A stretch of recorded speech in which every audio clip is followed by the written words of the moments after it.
ve kayıplarımızı belirgin şekilde azaltmaktadır. Bu dengeyi ancak birlikte hareket ederek kurabiliriz. Bugün fedakarlık göstererek ertelediğimiz günlerimiz bizim ve sevdiklerimizin hayatlarını korumak için yapılmış yatırımlar. Kapanma, açılma arasındaki kısır daireyi kıracak olan bizim irademizdir. Sabır ve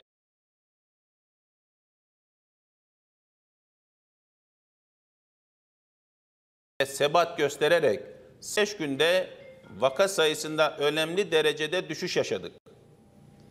10 gün gecikmeli olarak bu düşüş doğrudan hastaneye yatışlarda da hissedilmeye başlandı. Şu günlerde ise ağır hasta ve vefat sayılarında tedbirlerin etkisini göstereceğini öngörüyoruz. Mevcut gidişat ödediğimiz bedele ve gösterdiğimiz sabra değeceğini işaret ediyor. Mutasyonlar ile ilgili çok sayıda kayıt ve incelemeyi eş zamanlı olarak takip ediyoruz. Ortada bir gerçek var, o da hastalığın varyantlarının etkisi konusunda kimse mutabık değil. Virüs benzer özellikleri göstererek dolaşımda kalmaya devam ediyor. Bu konuda aldığımız tedbirlerin toplum gündemini daha fazla meşgul etmesini gerektiren bir yönü yok.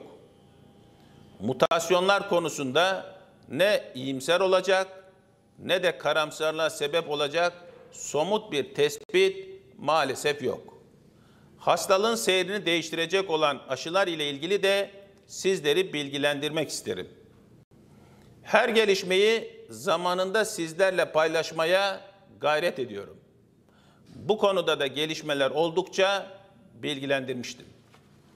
Şu anda Türkiye 100 milyon doz Sinovac ile 90 milyon doz BioNTech ve 50 milyon doz da Sputnik ile anlaşma imzalanmış durumdadır.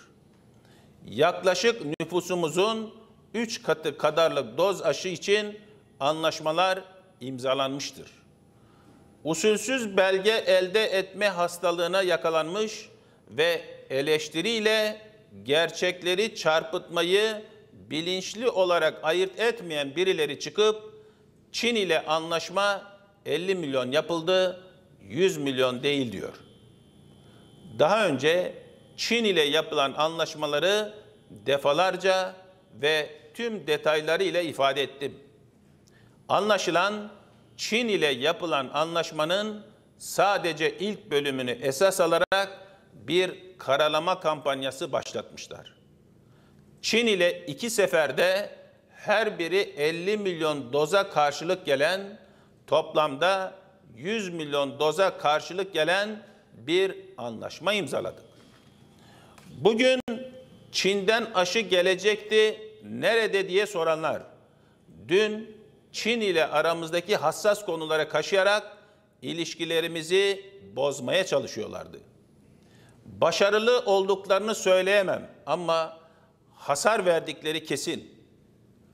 Karşı çıkacağım, eleştireceğim diye gerçekleri çarpıtmak kimseye fayda vermez.